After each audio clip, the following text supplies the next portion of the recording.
Pertama-tama yang sama-sama yang disebut ada Tuhan yang Maha Kuasa, Allah Subhanahu wa Ta'ala, Anda sebagai saudara saya berkata-kata kita di hari ini.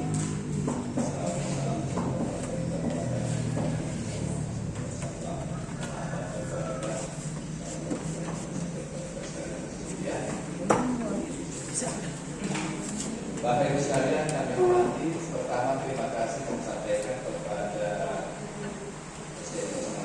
khusus kepala sekolah kelas 1 dan sebelumnya yang telah menyiapkan ruangan ini untuk kegiatan hari ini, setengah hari ini, kegiatan hari ini. Untuk kami mengucapkan terima kasih kepada Bapak Ibu, kemudian juga kami kepada Saudara Sembilan dan Saudara dan juga turut hadir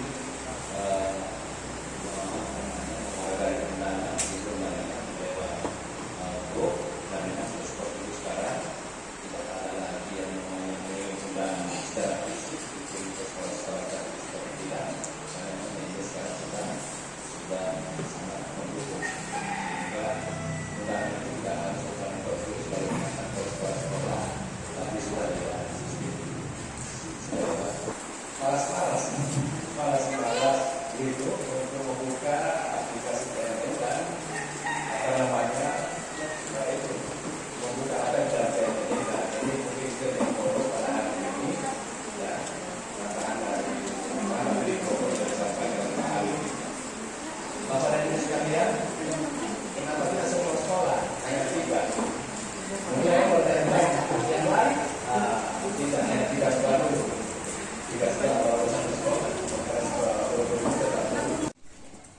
Ya, assalamualaikum warahmatullahi wabarakatuh.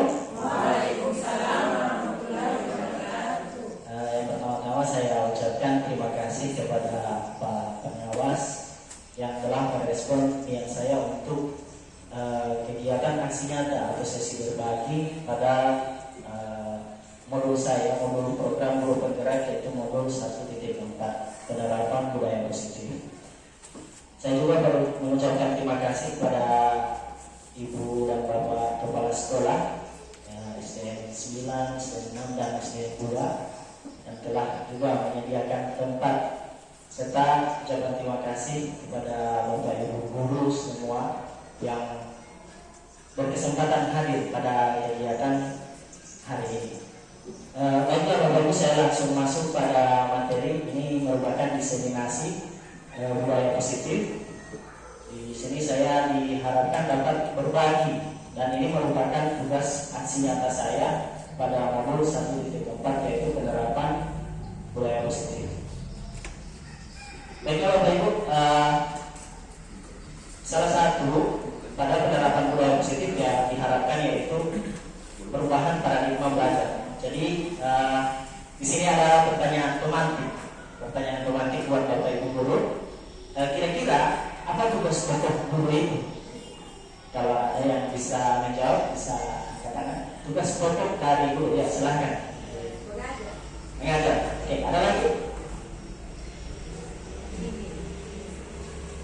Ya, membimbing, mengajar, membimbing siswa.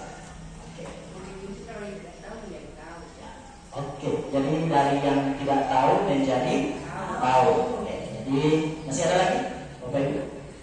Jadi ada yang membimbing, mengajar, membimbing siswa, dari yang mengajar siswa, dari apa yang mereka tidak tahu menjadi tahu. Baiklah Bapak Ibu, apa yang telah Bapak Ibu sampaikan itu benar, ya, jadi benar. Namun kali ini saya akan memaparkan kutipan apa yang disampaikan oleh Bapak pendidikan kita, yaitu Bapak Ki Hajar Dewantara. Nah, di sini sebelum saya sampaikan kutipannya, di sini ada gambar, ada sekolah, ada guru, dan juga siswa, ya. Jadi ada sekolah, ada guru, dan juga siswa. Dan ini merupakan sebagian kecil dari yang namanya warga sekolah. Jadi warga sekolah itu sebenarnya banyak, ya, termasuk di dalamnya ada orang tua siswa juga termasuk. Yang kita sebagai anggota komite sekolah ya. Nah, baiklah Bapak Ibu, di sini kita akan mengubah paradigma kita tentang belajar itu. Nah, di sini disampaikan bahwa Ki Hajar Dewantara mengibaratkan pendidik itu seperti petani. Jadi kita guru-guru sebagai diibaratkan seperti petani, sedangkan siswa yang tadi itu diibaratkan seperti benih. Kita katakan bulir-bulir jagung ya. Katakan salah satu contohnya benihnya misalnya bulir-bulir jagung. Kemudian sekolah itu merupakan kebun atau tempat kita melaksanakan kegiatan atau menanam ya. Jadi diibaratkan seperti ini. Biji anak-anak diibaratkan bulir-bulir jagung yang ditanam. Kemudian bila biji jagung ditempatkan di tanah yang subur dengan mendapatkan sinar matahari dan pengairan yang baik, meskipun biji jagung ini adalah biji jagung yang kurang baik, maka atau kurang berkualitas, dapat tumbuh dengan baik karena perhatian dan perawatan dari kita, yaitu sebagai petani ya. Jadi walaupun bibitnya kurang bagus, kemudian kan di sekolah itu ada siswa yang kalau kita katakan siswa yang pintar, kurang pintar, dan juga ada yang di bawah lagi. Kemudian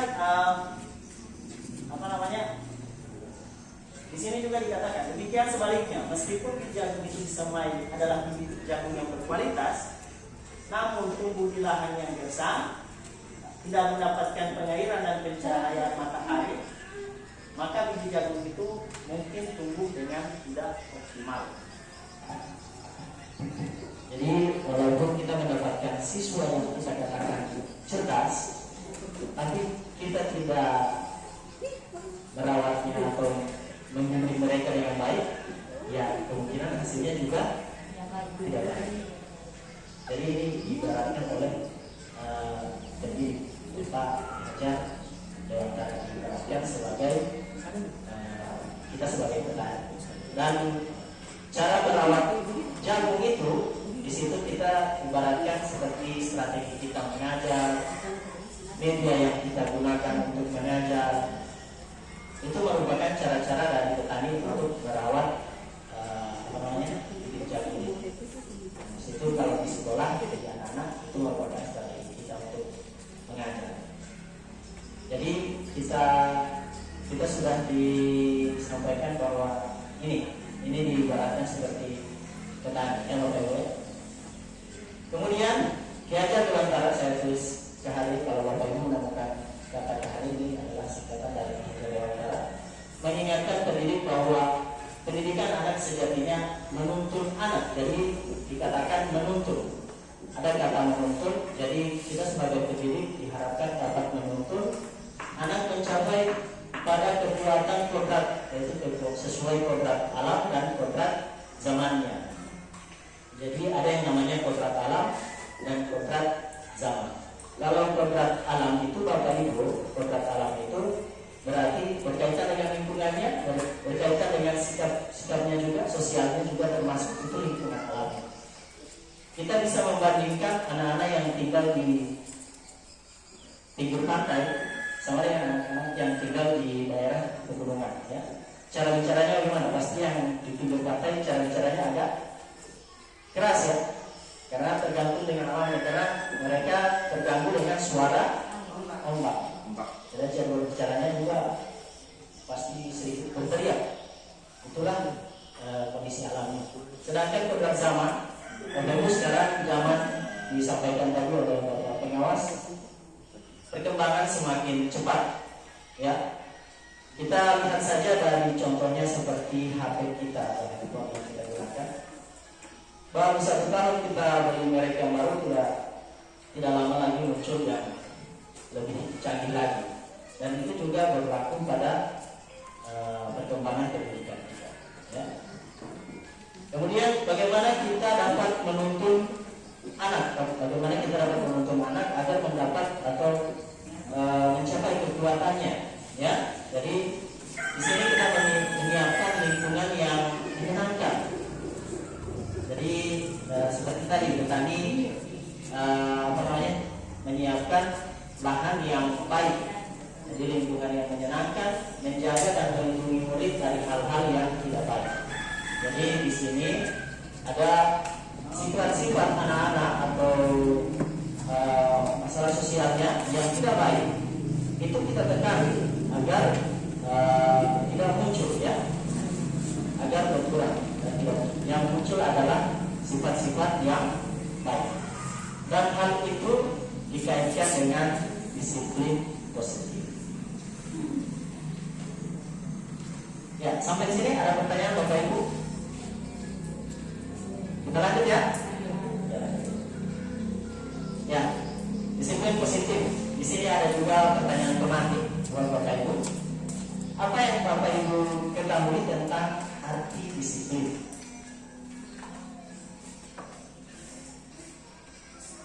Ada yang bisa menyampaikan disiplin itu seperti apa? Ya, disiplin waktu, disiplin belajar, ya. Itu contoh-contohnya, ya. Oke. Nah, sekarang Bapak Ibu, saya ingin Bapak Ibu melihat teman di samping atau yang di dekat Bapak Ibu, bisa saling kita akan melakukan kegiatan atau permainan yang namanya cobalah buka, ya. Jadi cobalah buka. Jadi Bapak Ibu dengan teman yang di samping Bapak Ibu akan berbagi peran. Salah seorang dari Bapak Ibu akan menjadi orang yang memegang di tangan Bapak Ibu, akan diibaratkan ada satu benda yang sangat berharga buat Bapak Ibu digenggam. Kemudian teman yang satu menjadi orang yang ingin mengambil benda tersebut, dan dengan menggunakan cara apapun yang akan digunakan sehingga bisa mengambil benda tersebut. Dan orang yang menggenggam itu akan berperan atau akan mempertahankan bagaimana supaya benda tersebut tidak diambil, ya. Jadi kita bisa bermain, ya. Kita bisa bermain sebentar. Silakan. Yang mungkin yang di bagian sini jadi orang yang menggenggam benda. Kemudian juga ada yang ingin merebut benda tersebut. Silakan. Jadi dibayangkan saja ada satu benda di tangan Bapak Ibu. Silakan. Dan ada yang ingin merebut. Entah dia merayunya, membayarnya, atau dengan kekuatannya dipaksa, bahkan boleh dengan cara menggelitik, boleh, ya. Silakan Bapak Ibu. Coba yang di sini silakan.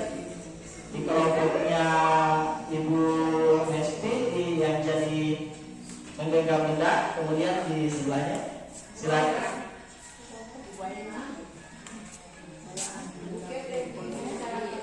Ya, di Ibu Fatma bisa dengan Ibu silakan. Satu orang saja, satu orang. Saling berpasangan.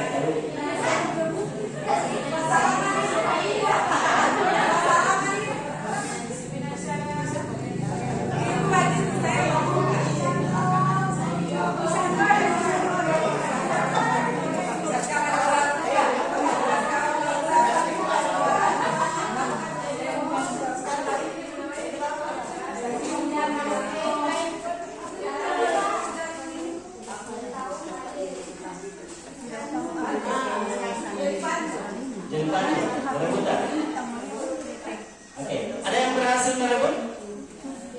Tidak ada. Jadi rata-rata semua berhasil mempertahankan. Oke.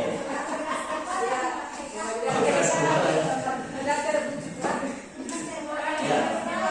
Ini hasilnya. Kalau di sini, apakah Anda membuka kepala tangan Anda? Ditanya mengapa? Apa alasan Anda membuka kepala tangan?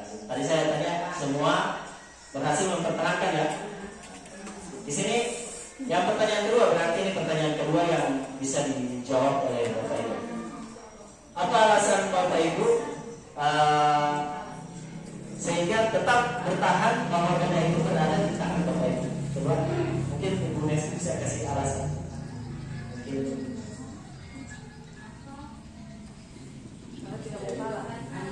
bagaimana? Tidak mau kalah. Oke. Berarti dia mempertahankan harga dirinya ya. Milik sendiri. Atau mungkin rayuannya kurang ini ya, kurang kuat ya.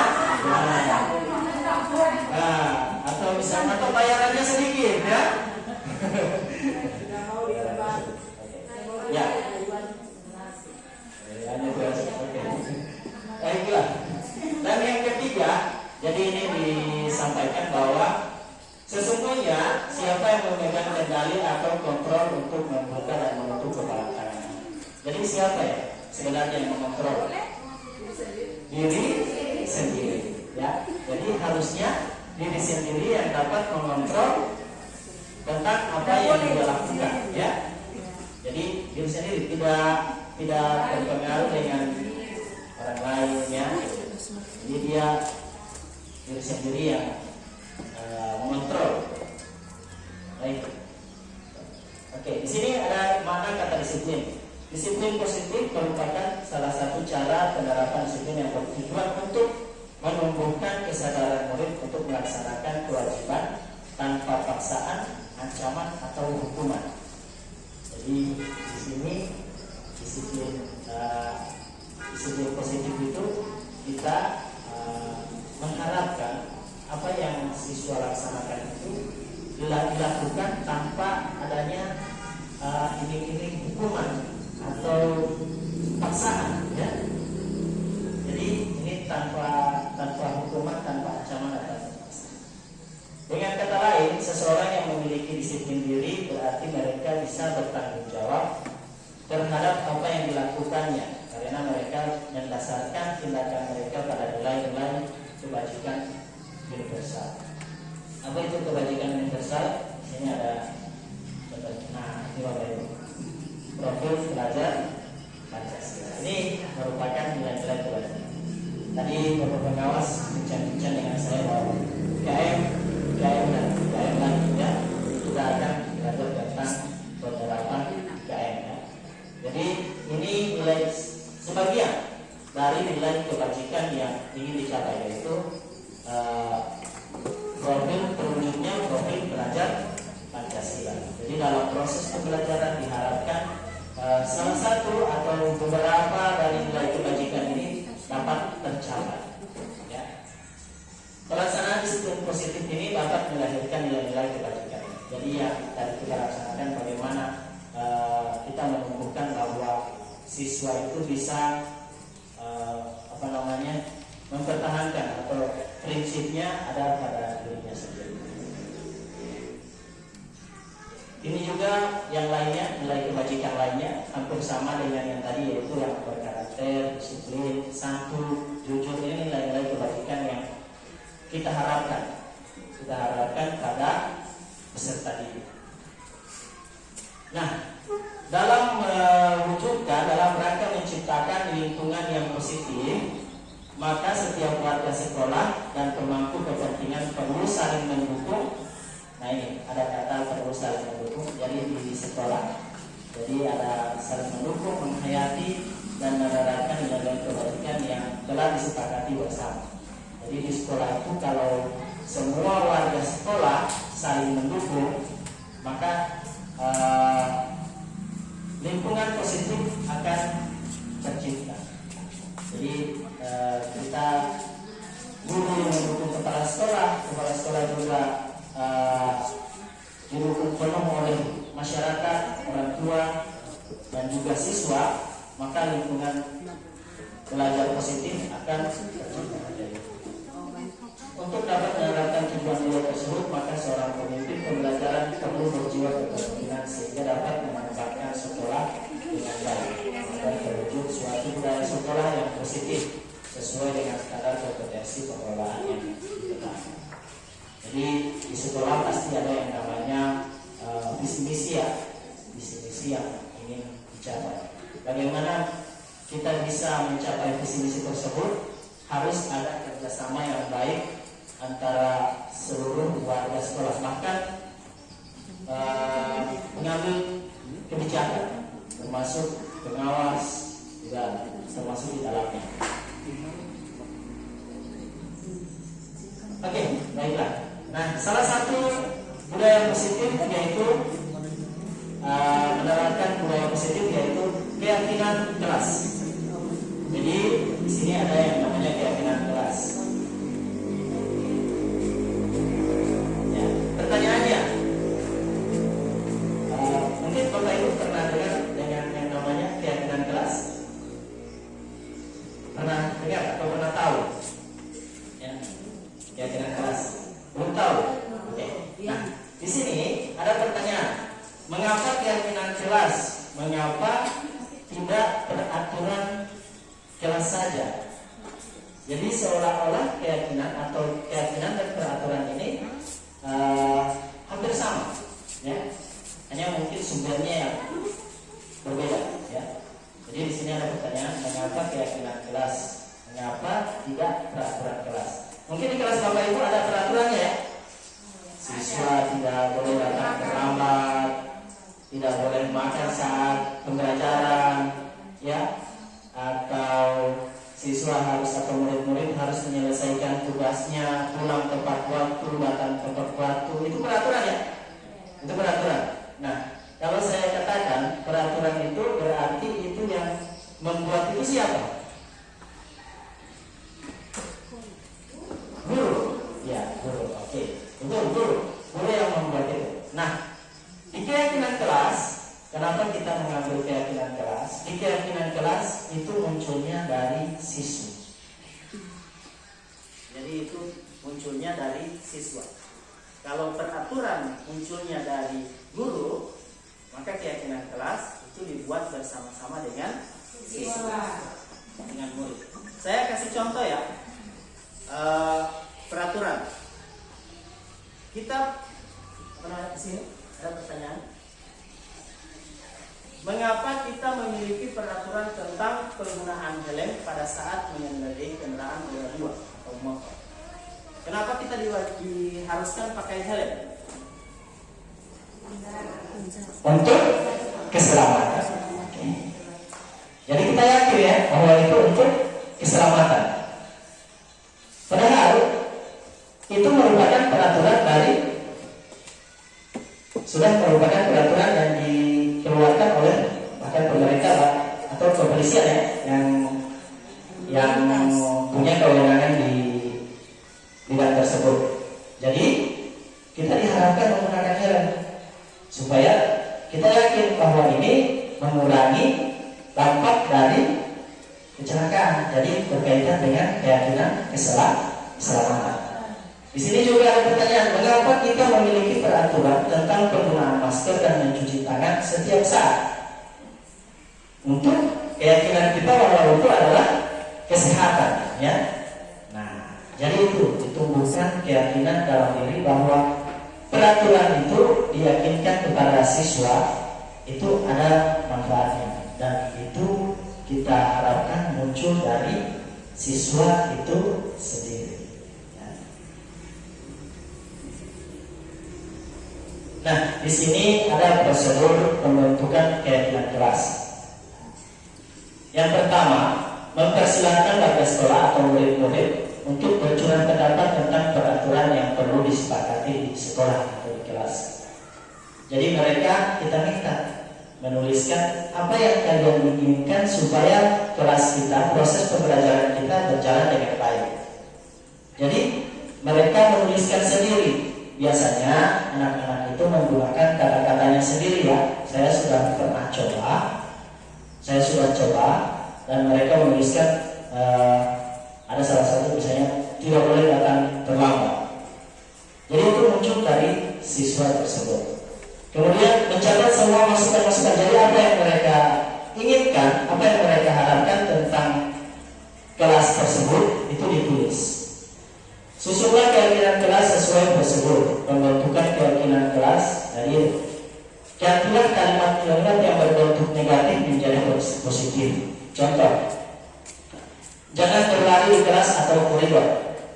Jadi ini kita ganti dengan berjalanlah di kelas atau koridor. Jadi misalnya ada juga tidak, yang tadi tidak datang terlambat. Jadi kita ganti dengan datang tepat waktu. Jadi kalimat negatifnya kita ganti dengan kalimat positif. Kemudian ditinjau kembali apa yang mereka tulis, ditinjau kembali, dan yang sudah dicatat. Mungkin kita mendapati pernyataan yang tertulis di sana masih banyak berupa peraturan-peraturan. Jadi itu yang kita tinjau kembali. Kemudian di sini ini yang tadi, berjalanlah di kelas, dengarkan dulu, datanglah tepat waktu, berada di awas satu payung, yaitu keyakinan untuk saling menghormati. Jadi kalau misalnya mereka menulis itu mereka itu sudah kita bisa gabung dalam nilai kebajikan saling menghormati. Kemudian tinjau ulang keyakinan kelas secara bersama-sama. Jadi seharusnya setelah beberapa peraturan telah disatukan, keyakinan menjadi banyak butir, maka keyakinan itu bisa kita kurangi. Jadi kita bisa mengambil 3 atau sampai 7 saja prinsipnya. Setelah keyakinan kelas dibuat, maka semua warga sekolah dipersilakan untuk meninjau ulang dan menyetujui dengan menandatangani keyakinan kelas. Jadi setelah mereka menulis dan dikumpulkan, itu disetujui. Jadi mereka seolah-olah kita arahkan untuk membuat peraturan yang lebih diyakini. Jadi keyakinan kelas mereka buat sendiri, mereka sepakati bersama, termasuk gurunya juga nantinya akan menyepakati itu. Dan yang terakhir kita pajang, hasilnya kita pajang di dinding supaya semua orang bisa melihat keyakinan kelas tersebut.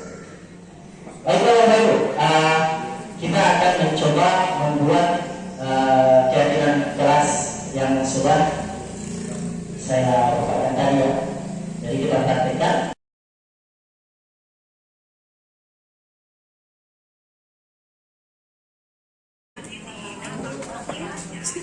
Baiklah, di kertas yang saya sudah bagikan pada Bapak Ibu, silakan dicatat atau ditulis satu keyakinan yang kita buat.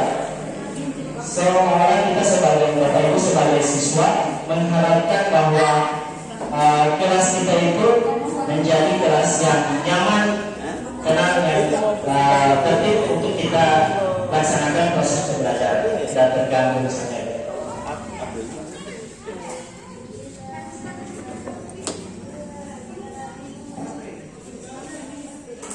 Tidak perlu itu, langsung saja ditulis misalnya peraturan atau keyakinan kelas apa yang ingin yang Bapak Ibu harapkan.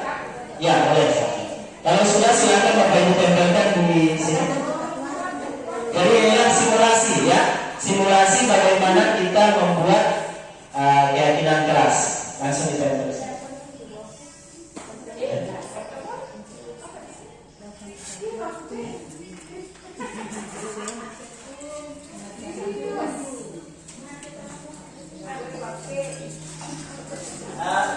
Bapak Ibu menulisnya di bagian yang tidak ada lemnya ya, yang tidak terbalik.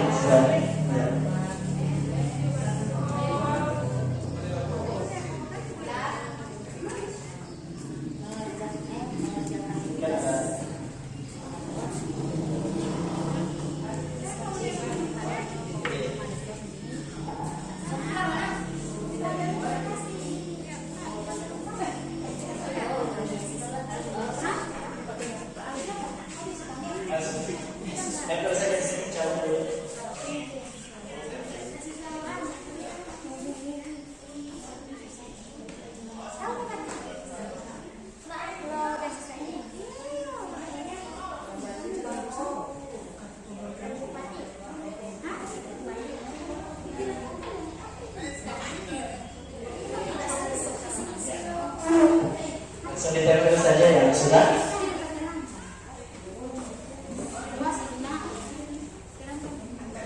Oke.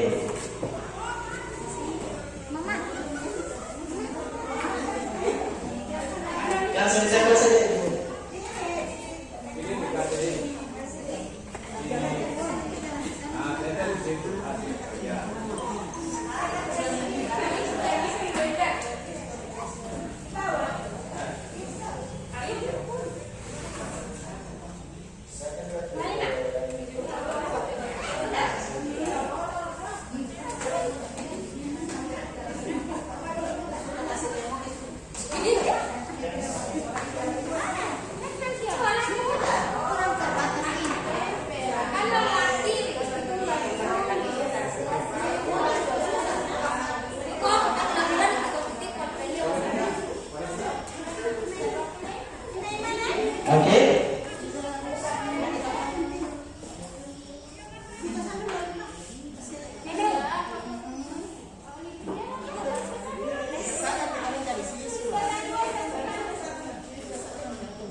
Coba saya bacakan di sini beberapa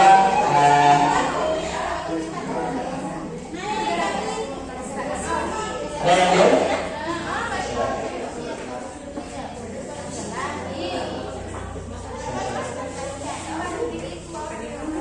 Iya, oke.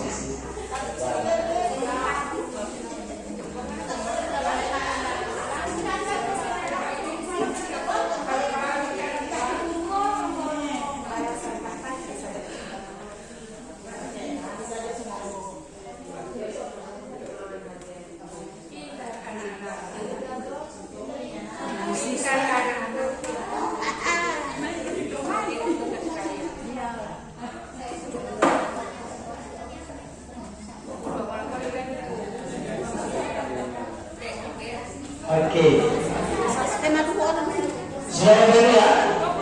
Ya. Jadi di sini saya bacakan apa yang diharapkan oleh Bapak Ibu di kelas. Jadi seolah-olah Bapak Ibu adalah siswa.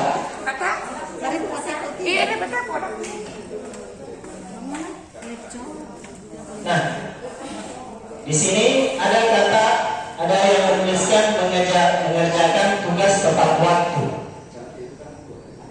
Mengerjakan tugas tepat waktu. Boleh ya? Kita gunakan ya? Boleh ya. Kemudian tenang ketika kegiatan pembelajaran dimulai. Boleh ya? Boleh. Kemudian ruang kelas bersih, membuang sampah pada tempatnya. Boleh sekali ya? Jangan mengobrol, ini ya, jangan mengobrol saat pembelajaran berlangsung, ya. Jadi hampir sama dengan yang tadi, yang tenang itu di situ. Jadi ini yang namanya ditinjau kembali apa yang kalimat yang sudah hampir sama disatukan, ya, disatukan. Dilarang menyontek, ini. Jadi tidak menyontek ya. Disiplin waktu, datang tepat waktu. Nah, disiplin waktu, datang tepat waktu juga sama ya. Bisa kita gabungkan. Kemudian seharusnya melaksanakan tiket dengan penuh tanggung jawab. Nah, berarti bisa gabung dengan yang tadi ya. Ruang kelas bersih, membuang sampah pada tempatnya. Nah, ini yang perlu kita tinjau dan kita jadikan satu nilai kebajikan dari apa yang disampaikan oleh siswa-siswa yang dituliskan tadi. Setelah itu, setelah kita tinjau, kita buatkan, jadi anak-anak kita harapkan menandatangani ini supaya muncul dalam diri mereka bahwa aturan ini, nilai keyakinan kelas ini dibuat oleh mereka, ya. Jadi ketika ada kegiatan indisipliner yang dilakukan oleh siswa, kita tanyakan nilai keyakinan kelas mana yang telah kalian langgar. Padahal mereka sendiri yang membuat ini, ya. Jadi, ini yang berkaitan dengan keyakinan kelas. Oke, bisa dipahami Bapak Ibu ya? Oke, kita lanjut. Nah, ini keyakinan kelas ini berkaitan dengan dua, ada yang namanya motivasi perilaku manusia dan juga prinsip atau kebutuhan dasar manusia, ya. Jadi motivasi perilaku manusia dan kebutuhan dasar manusia. Di sini ada motivasi perilaku diberikan kasus. Ini ada satu kasus yang diberikan dan ini sering terjadi di kalangan guru maupun siswa. Ini di sini diberi contoh pada guru. Saat Anda perlu hadir di suatu pelatihan, katakanlah in-house training ini, motivasi apakah yang mendasari tindakan Anda? Jadi motivasi apa yang sebenarnya sehingga Bapak Ibu harus hadir di tempat ini? Yang pertama, apakah Anda hadir karena tidak ingin ditegur oleh pengawas? Ya, ini motivasi yang pertama.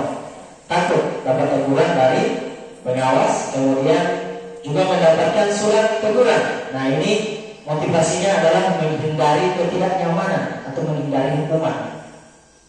Jadi yang muncul dalam diri guru itu, dia harus hadir agar dia menghindari ketidaknyamanan. bila ditegur, kemudian diberi surat peringatan juga ya. Kemudian yang kedua, motivasi yang kedua yaitu Anda ingin dilihat dan dipuji oleh lingkungan Anda. Nah, ini motivasi dia ingin mendapatkan imbalan atau penghargaan dari orang lain. Begitu juga di siswa ya. Ada motivasi dia menghindari hukuman, dia datang cepat ke sekolah karena takut dihukum terlambat. Ada juga yang datang ke sekolah lebih pagi supaya dapat pujian dari guru ya. Begitu juga guru-guru datang ke suatu pelatihan supaya dapat hebat ini Bapak Ibu guru ya. Kemudian yang ketiga, Anda ingin menjadi pembelajar sepanjang hayat, menjadi orang yang berusaha dan bertanggung jawab serta menghargai diri Anda sendiri sebagai teladan bagi murid-murid Anda. Kira-kira sekarang saat ini Bapak Ibu ada di posisi yang mana? Apakah yang pertama, yang kedua, atau yang ketiga? Tiga. Oke, alhamdulillah ya. Jadi dia bertanggung jawab pada diri sendiri ya. Jadi itu. Jadi tanpa dorongan dari orang lain atau menghindari hukuman atau supaya dapat pujian, dia datang tulus untuk belajar bahwa ada yang akan dipelajari dari suatu pelatihan tersebut. Jadi ini yang di posisi mana kita sudah mulai sadar-sadar. Jadi nah, berkaitan dengan motivasi, ada juga yang namanya kebutuhan dasar manusia. Kebutuhan dasar manusia. Di sini diberi kasus, ada kasus atau pertanyaan otomatis. Bu Ambar, guru wali kelas 2A di SD Pelita Hati, sedang bingung menghadapi ulah salah satu muridnya di kelas. Dan beberapa anak di kelas 2A telah datang padanya dan mengeluh Boni yang seringkali meminta bekal makan siang mereka dengan paksa. Jadi si Boni ini mengambil makanan dari teman-temannya, dilapor ke ibu guru. Jika Anda menghadapi situasi seperti Ibu Ambar, apa yang akan Anda lakukan? Menurut Anda, kira-kira apa alasan Boni melakukan ini? Ya, jadi ini berkaitan dengan kebutuhan dasar manusia. Jadi apakah dia untuk bertahan hidup karena lapar, jadi dirampas. Ya. Jadi di sini ada beberapa jawabannya. Ini, apabila jawaban Boni ketika ditanya oleh Ibu Amar adalah karena dia lapar, orang tuanya tidak membawa makanan atau bekal siang, maka ini termasuk pada kebutuhan dasar untuk bertahan hidup. Sudah lapar, ya, sudah lapar, jadi dirampas makanan teman-teman. Kemudian yang berikut, apabila Boni menjawab bahwa alasannya mengambil bekal temannya karena dia merasa senang temannya jadi memperhatikan dia ketika temannya melaporkan tindakannya pada ibu guru, maka ini adalah kebutuhan, dia butuh kasih sayang dan rasa diterima. Jadi dia mengambil itu karena nanti akan dilaporkan ke guru, jadi dia butuh perhatian. Kemudian apabila jawaban Boni, dia merasa hebat karena temannya jadi takut, ya. Jadi ini kalau dia mengambil itu supaya teman-temannya takut, berarti ini kebutuhan dasar manusia bahwa dia memiliki kekuasaan. Ya, jadi ini yang perlu kita pahami pada siswa. Ada 5 ya Bapak Ibu. Kemudian apabila dalam kasus di atas ini yang tadi bahwa dia merasa bosan dengan bekal makanan yang dibawakan karena ibunya selalu membawa makanan yang sama, maka ini dan merampas makanan dari teman-temannya, maka ini adalah kebutuhan kebebasan. Jadi dia bebas memilih makanan mana yang dia suka. Ya. Kemudian apabila jawabannya ya dia hanya menikmati ekspresi wajah teman-teman yang kesal ya karena makanannya diambil, nah maka ini adalah memenuhi kebutuhan hanya kesenangan saja ya. Yang mengganggu hanya usil ya, jadi kesenangan saja ya. Jadi diambil, jadi ada macam-macam alasannya. Jadi itu yang perlu kita telusuri, kita cari tahu. Jadi kalau misalnya ada anak yang melakukan kegiatan indisipliner, maka tanggung jawab kita mencari tahu atau bertanya apa alasannya. Ya. Nah ini 5 kebutuhan dasar tadi ya, 5 kebutuhan dasar yaitu bertahan hidup, kasih sayang dan rasa diterima, kemudian kebebasan, kesenangan, ya. Jadi kemudian dengan penguasaan. Jadi ini 5 dasar ya. Hanya untuk kesenangan. Nah, bagaimana kita menanggapi ada siswa-siswa yang melakukan kegiatan indisipliner atau melanggar keyakinan kelas yang telah mereka buat, ya. Jadi seperti kasus si Doni tadi, ya. Kita ada di posisi kontrol, ya. Jadi kalau misalnya ada siswa yang melanggar keyakinan kelas, nah di sini ada posisi kontrol dulu. Yang pertama sebagai pendukung, kedua sebagai pembuat rasa bersalah, ketiga sebagai teman, keempat pemantau, dan kelima sebagai manajer. Ya. Kalau di sini di posisi kontrol ini kira-kira kita sering berada di posisi yang mana? Ya? Yang pertama pendukung, ya, pendukung. Ada yang lain mungkin di posisi membuat rasa bersalah, ya. Jadi kalau yang pendukung jelas ya, ketika ada anak-anak yang melanggar, misalnya datang terlambat, langsung dihukum, lari ke itu langsung hukuman, ya, hukuman yang diberikan. Kalau membuat rasa bersalah, jadi misalnya ada guru di kelas sedang tidur. Ya, ketika guru datang, jadi langsung ini biasa terjadi di kelas saya datang. Kenapa ribut? Ya, kamu tidak lihat ibu kepala sekolah ada di sana. Nanti yang dimarahi Pak Guru. Jadi anak-anak ada rasa bersalah, ya. Jadi itu posisi sebagai rasa bersalah. Jadi anak-anak merasa bersalah karena mereka ribut itu. Kemudian teman. Nah, posisi sebagai teman ini sebenarnya bagus, tapi ada juga yang namanya kalau misalnya kalau teman itu kan biasa kalau berteman itu kan ada yang kalau kita berteman ada yang kayaknya juga menjengkelkan gitu ya.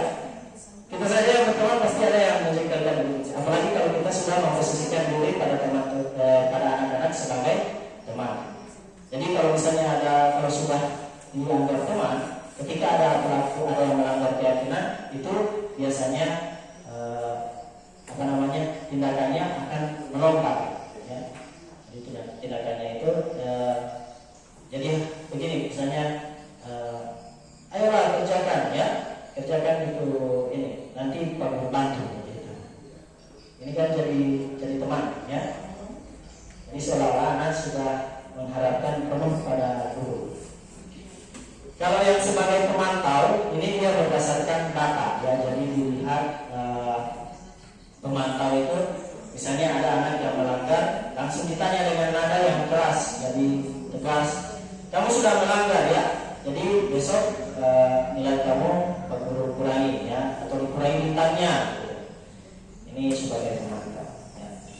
Kemudian kalau sebagai manajer, ini yang diharapkan ada dalam diri kita sebagai guru, diharapkan kita berada pada posisi kontrol sebagai manajer.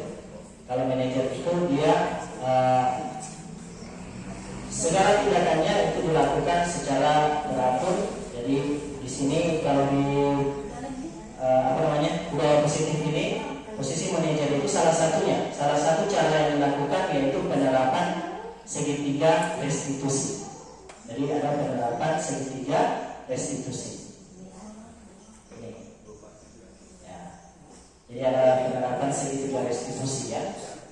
Ini mungkin Bapak Ibu pernah menerapkan ini, tapi tanpa sadar Bapak Ibu sudah menerapkan salah satu atau dua langkah tentang segitiga restitusi. Ya, saya pun demikian.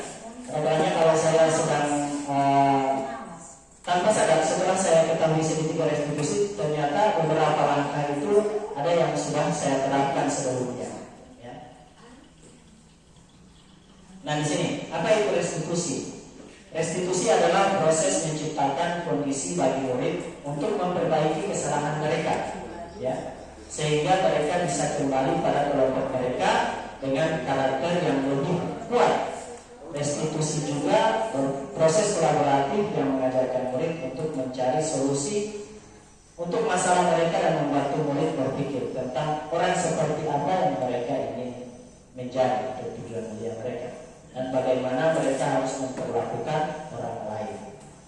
Restitusi, 9 ciri restitusi di sini bukan untuk menebus kesalahan, namun untuk belajar dari kesalahan, memperbaiki hubungan, ya. Jadi kemudian ada tawaran, bukan paksaan. Jadi ditawarkan, ya, tawarkan kamu mau memperbaikinya atau tidak, ya. Restitusi menuntut untuk melihat ke dalam diri anak tersebut. Restitusi mencari kebutuhan dasar yang mendasari tindakan. Jadi ini, restitusi adalah cara yang paling baik. Restitusi berfokus pada karakter bukan tindakan. Juga berfokus pada solusi. Kemudian mengembalikan murid yang berbuat salah pada kelompoknya. Nah, ini segitiga atau segitiga dari sesi, ada segitiga restitusi ada 3, ya. Ada 3, ini sesi dasar, sesi menstabilkan identitas. Bagian dasar dari segitiga restitusi ini bertujuan untuk mengubah identitas anak dari orang yang gagal karena melakukan kesalahan menjadi orang yang sukses. Anak yang melanggar peraturan karena sedang mencari perhatian adalah anak yang sedang mengalami kegagalan. Jadi dia mencoba untuk memenuhi kebutuhan dasar yang tadi, yang kebutuhan dasar manusia tadi, namun ada berkurang. Jadi kita juga tidak boleh mengkritik dia, ya. Maka kita akan tetap membuatnya dalam posisi gagal. Jadi anak yang sudah membuat kesalahan itu jangan dikritik, ya. Nah, kita bisa menggunakan beberapa pertanyaan ini yang menstabilkan identitas. Ini kalimat-kalimat yang bisa kita gunakan, ya. Berbuat salah itu adalah sesuatu yang wajar. Jadi misalnya kamu berbuat salah, itu adalah hal yang wajar, ya. Jadi ada kebutuhan dasar yang tidak terpenuhi. Tidak ada manusia yang sempurna.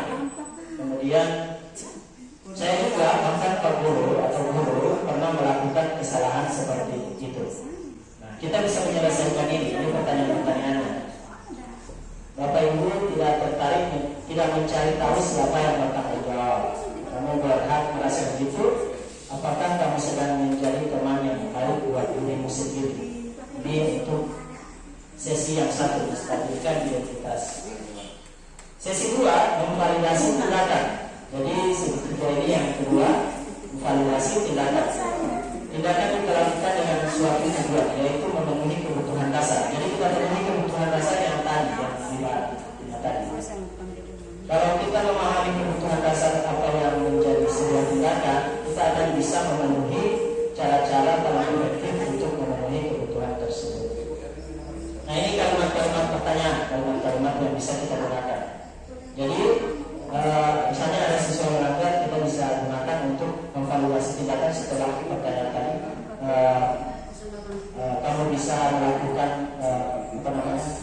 bahwa kesalahan itu sangat wajar dilakukan.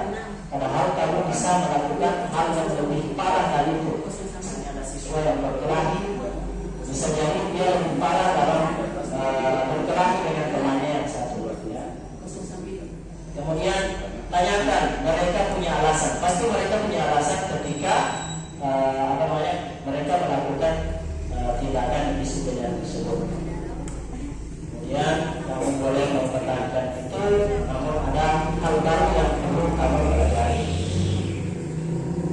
Sini kemudian yang ketiga, menanyakan keyakinan. Jadi keyakinan ini berkaitan dengan keyakinan yang telah kita buat pertama. Ada keyakinan yang telah kita buat. Kita tanyakan keyakinan kelas mana yang telah kamu langgar.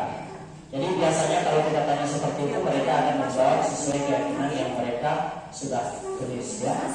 Jadi, kemudian di sini ada pertanyaan apa yang kita percaya sebagai kelas atau keluarga, apa nilai-nilai umum yang telah kita sepakati, yang tadi nilai-nilai kelas dan nilai keyakinan kelas.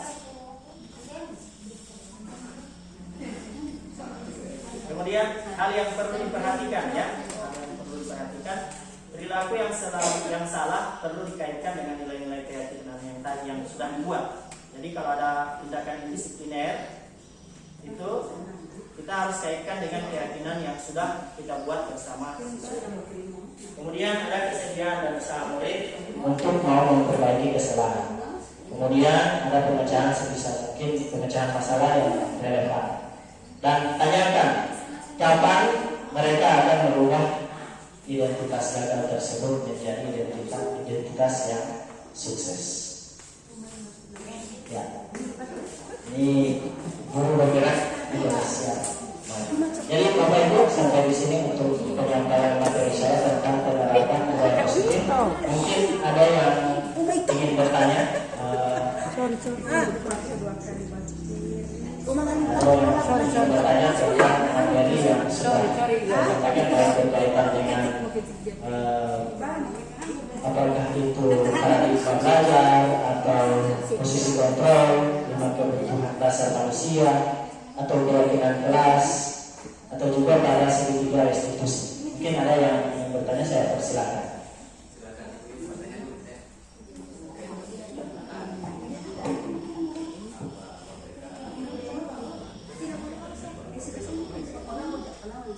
Ada yang ingin bertanya?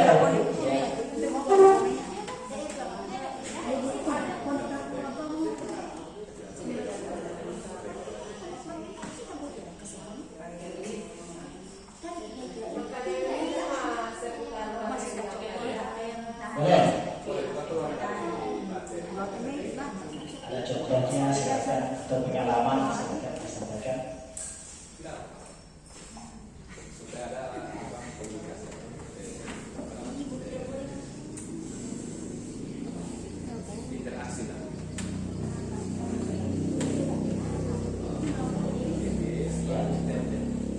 Kalau di sini saya tulis ada keyakinan sekolah dan keyakinan kelas. Kalau tadi saya memberikan contoh di keyakinan kelas. Sudah jelas Bapak Ibu untuk penerapan budaya positif. Oke, kalau sudah paham, baiklah Bapak Ibu, demikian penyampaian materi tentang penerapan budaya positif sebagai bentuk aksi nyata saya pada modul 1.4 calon guru bergerak. Demikian dari saya, lebih dan kurangnya mohon maaf. Wabillahi taufiq wal hidayah. Assalamualaikum warahmatullahi wabarakatuh. Waalaikumsalam warahmatullahi wabarakatuh. Saya